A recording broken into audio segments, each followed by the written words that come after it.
Roll Tide, Bama Nation. Welcome to the Sunday after. I just had to jump in here. It was a really big day of college football. It was tremendous.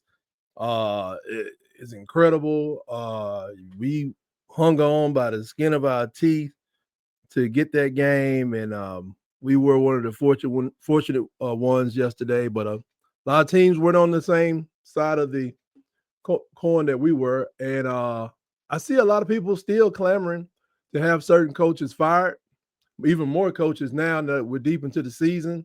And like I said, if you're going to do it, it is time to pull the trigger right now because maybe you can hold on to some players. But, when the coach gets canceled, like what really happens when you fire your coach in this new era? I mean, a long time ago, football was just so simple. I have a team. I graduated from Tuskegee University. Our coach needs to go. 3 years of nothing, just miserable comeback wins by teams that really don't even have football teams. They have people out there playing for food, but they beating our butt. And so we need a new coach. Division II, fire a coach, get you another one, see how it works for a couple of years, move on. You change. You can change your coach just like you change your doggone underwear. But it just used to be simple, even at the in the big boy world. Power 5, Power 4, Group of 5, whatever it is, you fire your coach because you lost too many games. Get him up out of there. Life moved on. Everybody got hyped when they got the new coach in, and that was it. But now this is the NIL era, the transport era. We're not living in that old world no more. When you fire your coach, it's not just a move, it's a meltdown. And it's just chaos. Alabama lost Nick Saban and lost, I think, a total somewhere between 43, 46 players. I counted them. Some people graduated, but a lot of people that we counted on, they dipped. Even before he left, we lost half of our line in the portal, and he ain't do nothing but be legendary Nick Saban. We lost two, but the last year going in, to that last season, Nick Saban coach, we lost 2 linemen in the portal, for whatever reason, and a guy who was 2 starting linemen. People knew they was going to start, and another guy who they thought would be the 3rd lineman. One of the three of the 5. It was gone between March and fall, and it hurts. If I remind you, Michigan game, what couldn't happen? We couldn't create a hole on the 1-yard line in overtime of the semifinal game. Yeah. Think 3 experienced linemen would have helped that play. Now you pull the trigger now, your whole program gonna start free falling like this the GameStop stock back in 22. Y'all know if y'all follow that madness. So the headline comes out, Penn State, fires their coach. Boom. Instant drama. If that happens, players start hitting the portal before the ink even dries on the article, on the termination letter, whatever. Boosters start locking up their checkbooks. Recruits start texting other schools, hey, y'all still got room over there for another one? You wanted a spark, and you got a Wi-Fi, because in 2025, stability, it ain't never really sexy unless you've been married 25 years like me. Love you, baby. Stability ain't sexy in college football, but it's priceless. How do you think somebody can come in and infuse money into a program like, okay, I'm about to put $40 million into this program, although this coach, he ain't did nothing. I'm going to get this man $40 million, $30 million, $20 million. We're going to get him $30 million. They don't fire the coach. They put money in there, and then they're trying to figure it out. Look at these programs. Some of them get the right coach, and it's like, man, that man had money. He probably could win. And we're seeing it all the time. But when you fire your coach, you lose one thing that everybody needs, and it's like trust. You got to trust each other. And I don't know who this message is for. I guess more for the fans than anything else, of even our school, just in case. Because the way Alabama is right now, powerful, but looking at our schedule, I'm trying to find flaws in every team left. And yeah, they got them, but so do we. So if Alabama goes on now to lose 3 games, I already told y'all, 3 more games, 3 additional games, they're not firing this man. Get it out your head. And as far as Coach Womack, y'all better go check them receipts first. Go punch the numbers up.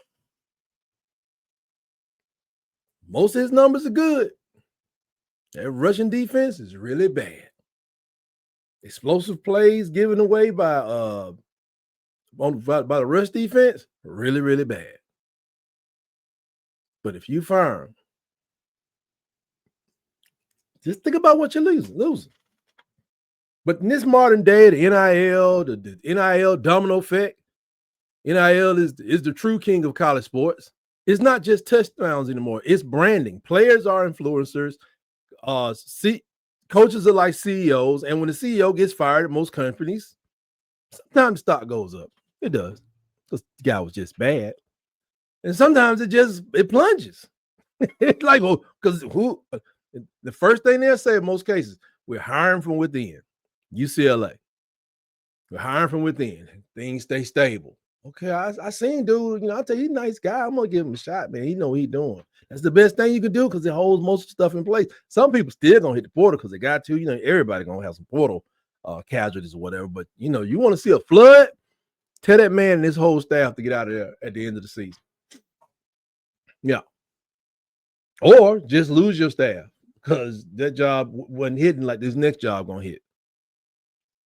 Some boosters that was writing $1 million checks. The guy that's taking part of his bonus, blue collar earned bonus to buy season tickets, they start sitting back and be like, let's wait and see who next. Am I going to keep my tickets or am I going to flip my tickets? And then those words, man, the collective donations have started to dry up. The deals are drying up. You may have had your eye on somebody over there that he wasn't in college football, so you're free to talk to him. The general manager guy, like, yeah, we're gonna get this dude, man. His grandma got sick, so he left college football, but he ready to go back. We $50,000, and then you do that deal blows up. He don't want $50,000 to come to your school to get back in the game.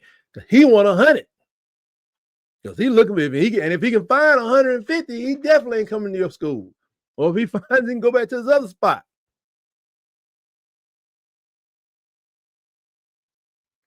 And the NIL the NIL fund, it turns from champagne to tap water.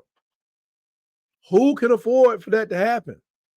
Without a head coach to sell the dream of what your team's doing, the dream dies. They have no vision. And your program looks more like a LinkedIn page than a locker room. It's there. It has some information. It has a record, but there's nothing to it. The transfer portal.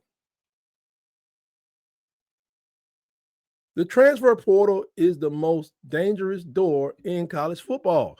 Fire your coach, that door flies open for 30 whole days. Who leaving? You gonna lose a half a line like Nick Saban did, just normally? Or you gonna lose more than that? But is it your future QB? Is it your current QB? Is it the starting wide receivers, linebackers? You get up in the morning, you're scrolling while you're sitting on the throne, you're sitting there scrolling, and your defensive tackles, they wear other jerseys on their Instagram page. If you're a defensive line coach, that can be alarming. These players don't want to sit there and rebuild with you. Now, that's what they do in the NFL. They rebuild. They rebuild so much. They're like, yeah, the Jets are back, for instance. Jets ain't never back. But you've seen teams, they were bad this year, 4 years ago. Now they're in the playoffs. And then they tell you they done rebuilt the whole team. Do you know, Pat, that there are 8 players from the team that was here under coach such and such? That's NFL rebuilding. College, you can't afford to do that. And the players, because they're going to relocate. He ain't rebuilding. The storm came. They live in that Katrina mindset. Boom, storm came. We ain't rebuilding here no more. We gone. We moving to Houston. We're going to ATL. We're going to Birmingham. We out of here. Go where the bag is, a lot of them. That's what businesses do. Businesses don't operate places where they ain't got no money for them. That means like one bad decision by your athletic director, and you're rebuilding a roster that, Pro Football Focus said your roster was in top 20, On3 say your recruiting class was top 15 going into the next season. That's not where it's going to be now. You're not going to lose just a coach. You're going to lose the core of your team. All these schools are like their logos. Most times we can draw most of them from memory. But when you fire that coach, that logo is going to take a big hit. The sponsors are just going to pause up. Ticket renewals slip. The merchandise sales are going to go down. Yeah, merchandise sales is important because they got to get to pay all these people. Fans stop buying jerseys because they don't know who's going to be wearing them next year. And sometimes you fire the wrong coach. You may send a message that some of the fans would never appreciate. And that's exactly how it was going to be if Alabama had hired a certain coach who pats a rock every college football season. I won't have no part of him. The stadium that used to roar, it whispers now. We're rebuilding. Yeah, we're rebuilding. Momentum is gone. Ain't no swagoo. The confidence. Ain't no Riz over there. It just evaporated. And all because everybody thought that our problem was the next coach. The next coach is gonna come in, CEO, and he gonna do it. He gonna do everything. But hey, even when you hire a coach, it just don't work sometimes. So you guess what where are you now? You stuck. And I've said it. You go back to the old videos, the Iron Bowl debate, and my man DC did not agree with me, but I said it, and I've been hearing it all season long. When they gave Brian Harsin, when they fired him, man, it was a happy day. It was a real happy day for me. But Brian Harsin, man, one of the greatest coach Iron Bowls in a loss I've ever seen. Brian Harsin did it. Did like 4 games or 6 games the next season. All this stuff came up. They threw that man out.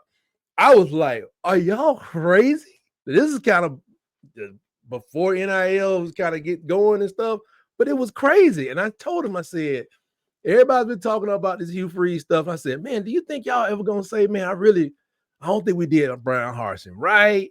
I think Brian Harsin wasn't given a fair check. And DC has not said that, but many Auburn people have said that. They said, man, we could have stayed with old Bud. We could have did this, that, and the other. Instead of helping this man, they said, get out in a year and a half because we're going to go out and get a coach that's going to help us fix everything. So they roll the dice. Boom.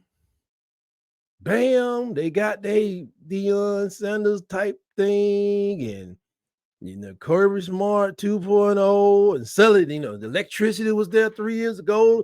NIL's flowing, the recruits tweeting, eyeball emojis, like students camping out for the spring game. That's right. New coach brings energy. A big name brings energy, attention. You know what he did to Saban? Yeah. He's not just leading the team. You're running the PR campaign. If he wins early, all the fans they forgive everything. If he's flashy, media friendly, you're back in the spotlight.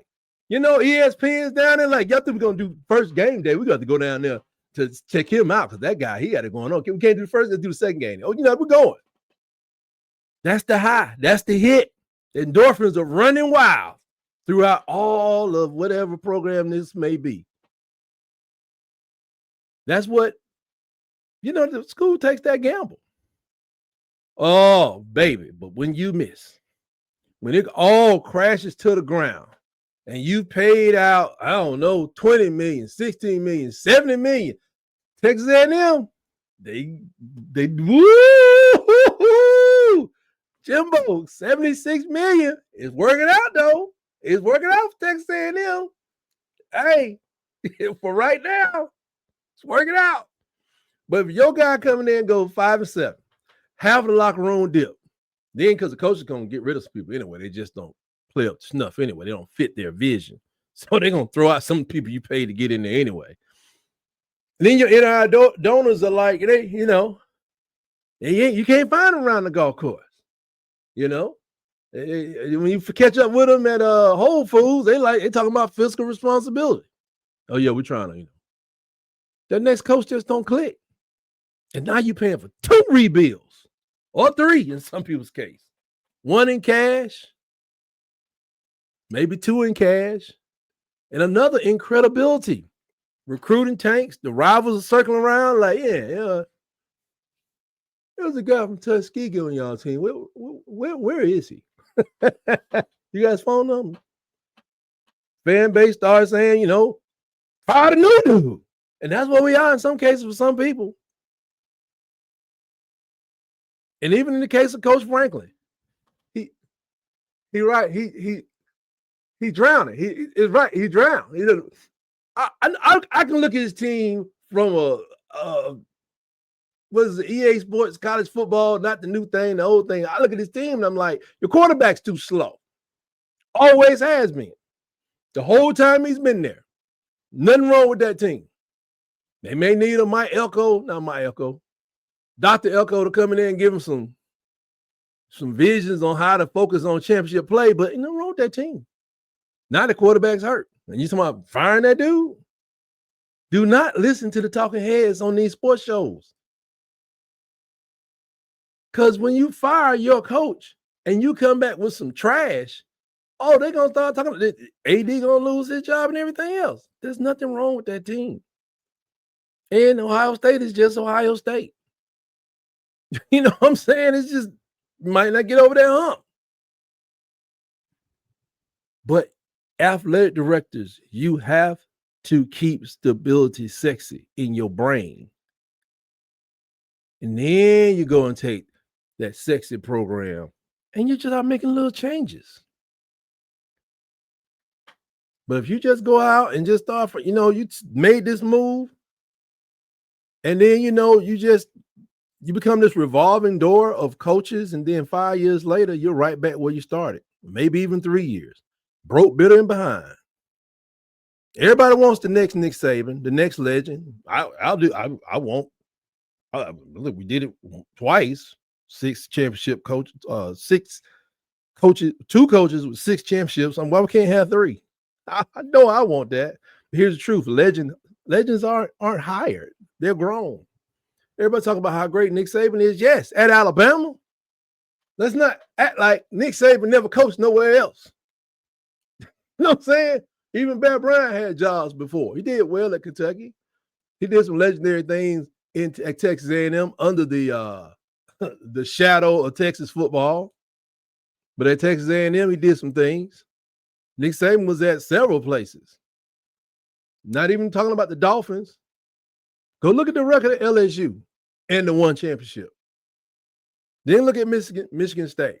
You got to cut your teeth somewhere. But, they aren't hired. They're grown. It's a team effort.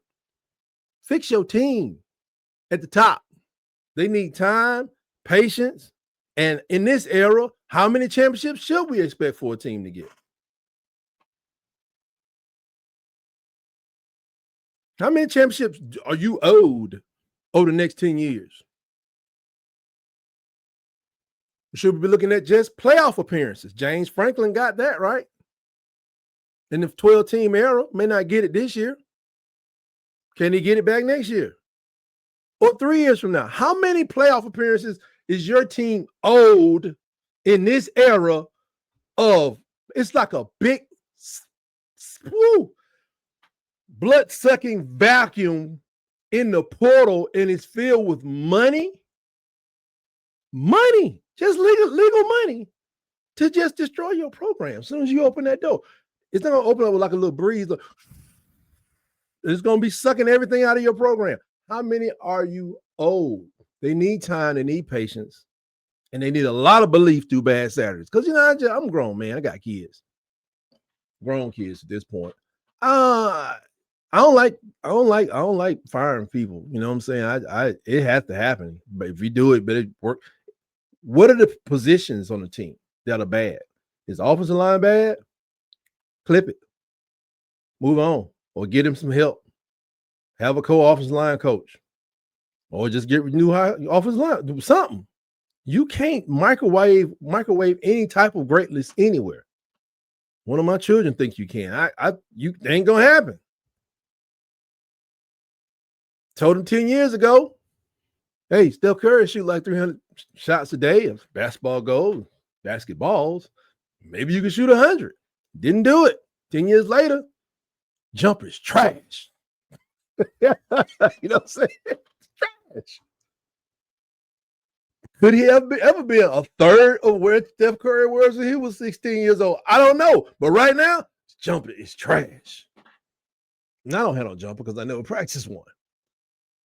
But if you fire too soon, you might just toss out every guy who could have changed your history.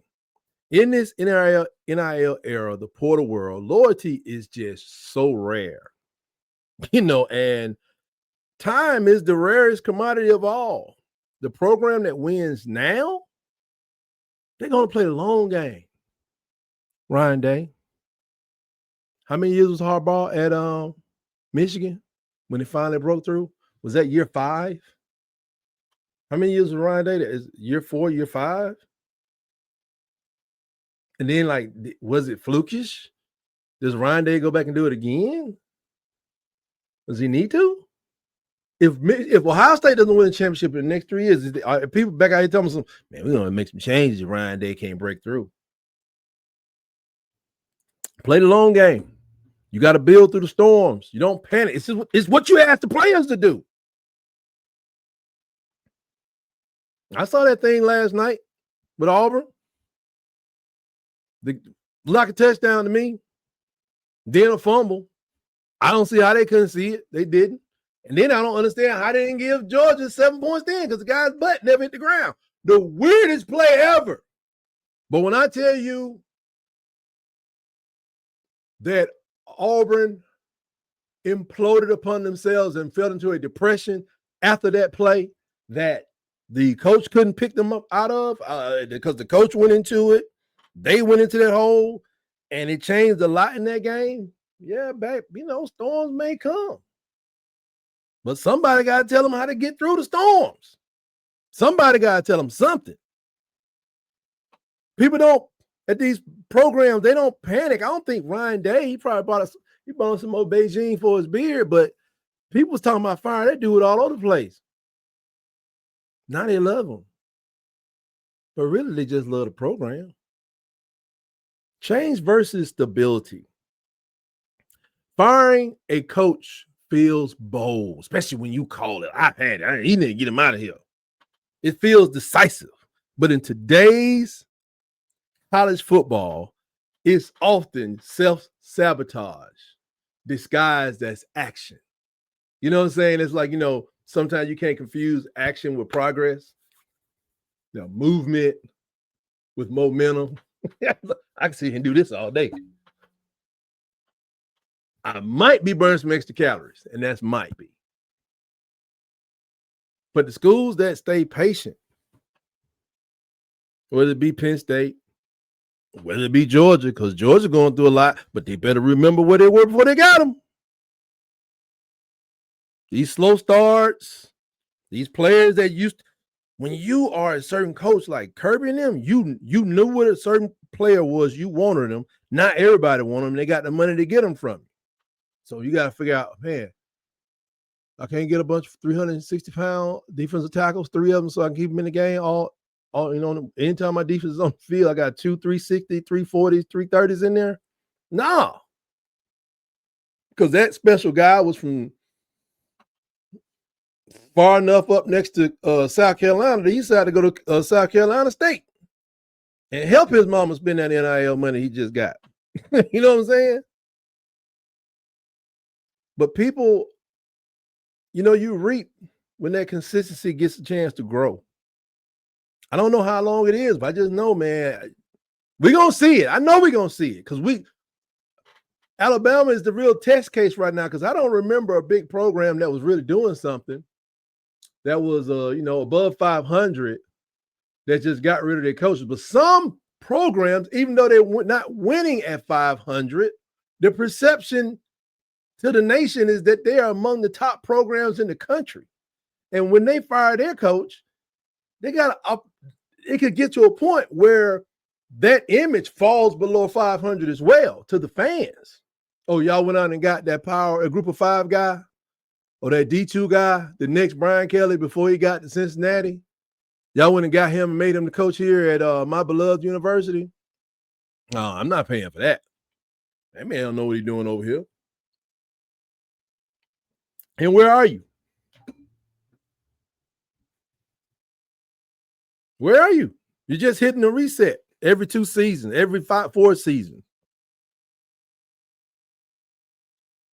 Wondering why the elevator keeps going down instead of up. You know? Change can bring excitement. Life is full of change. But too much change kills your culture.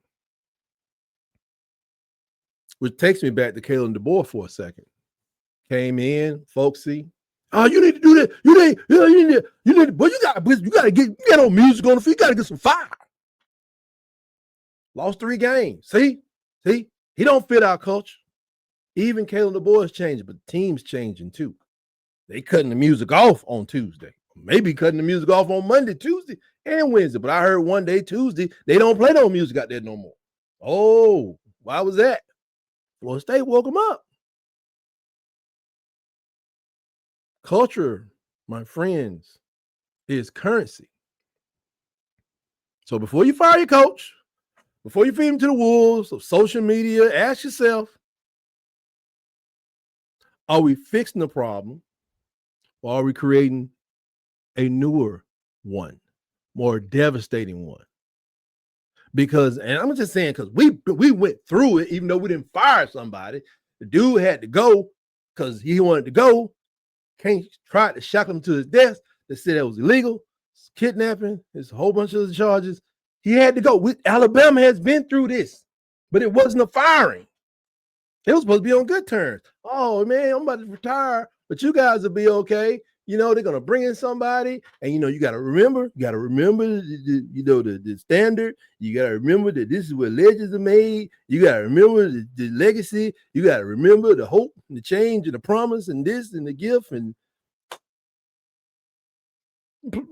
players was like 33 hit the portal.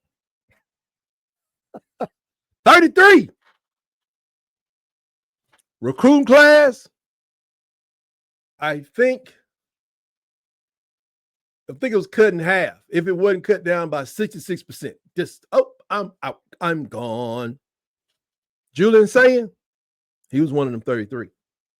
Caleb Downs, one of them 33. Yeah, yeah, coach. Oh man, hey, love, man. I love, hey, man. Yeah, you like a third daddy to me. Yeah. All right, hey, coach, roll tide. Hey, Dad, did Ohio State call back? In this NIL era, and you fire your coach, it's not hitting the reset button. Because I mean, it's just not what it used to be. It's what I'm saying. This is Russian roulette. It's a Russian roulette. It's click. B. Thing is, are we talking about? I want to get graphic here. Are we talking about eight chambers? Or are you talking about 3 chambers? B. Click. One bad pull, you lose recruits, cash, identity. Before the month ends, if it's 15 days left in the month, you know, the right hire can make you relevant. The wrong one can make you radioactive. So be careful, Power 4 fans. In this era, find your coach. You know? Let me change my analogy. Like playing Jenga in a hurricane. One wrong move and the whole thing will come crashing down. I like my other analogy better, though. So you got to stay cool, stay patient, stay behind your program. Don't stay behind people. Tell that coach, hey, this position coach over there needs some help or some moving money. Stay good. Legends aren't built in the headlines, folks. They're built in hard seasons. If you go back and look at Nick Saban, and he talks about when did it all change for you when he was at LSU. You know, they always talk about this. I heard Urban Meyer talk about how he coached when he was this age versus that age. The Dabo talked about that. You know, you got to go listen to them. Sometimes they may go, they could take a position coach and say, I don't really want to fire you. I'll put you over here instead of on defensive line, put you over here to linebackers as an assistant. And then until you can get something else, maybe, but I'm gonna have to get somebody else to do this defensive line. And you let them dudes work. You hire better, but I mean, I hate that you're stuck in at 600 or you're stuck below 700 for 10 years. Oh my God. I hate that Penn State is like at 800 and need to get to 950 to win a national championship. Oh, it's just the worst thing ever. Are you nuts? Penn State normally loses what, 2 games a year? No, 3 games a year. There ain't a lot of people that's doing that. 3 or less a year. It's not a lot of people. Not a lot of people is doing it. I mean, I know people looking at Dan Lanning like, what wait a minute, what happened? What? Mike Norvell? I don't know. Is he a bad advisor of talent? Or does he need a talent advisor? Coach Prime needs one. His health alone, he can't even travel like he used to. He may have to step down because of his health, but while he's there, you better get somebody that can get they butt on the road. Marshall Faulk shouldn't even spend time on the sideline. Marshall Faulk need to be recruiter in chief. You send a Hall of Famer to this kid's house, you're going to get somebody's attention. I don't care how many states you got to travel over to get. Marshall Faulk need to be in the plains. I don't even want to see him on Saturday. When you see Marshall Faulk in Colorado on Saturday, Marshall Faulk need to be carrying his luggage. He need to have a garment bag, you know, the hook hanging in the back. He's like, what's that? Oh, that's my clothes. I just came in on a flight. I mean, you got to be real careful. But I'm going to leave that with y'all, fans out there that's struggling, that's wondering, what are we going to do? Ooh, my coach, we're gonna have to fire our coach. We need something else. Just remember, I like my other analogy. Bing, click, bing, click. It's Russian roulette, y'all. Bing.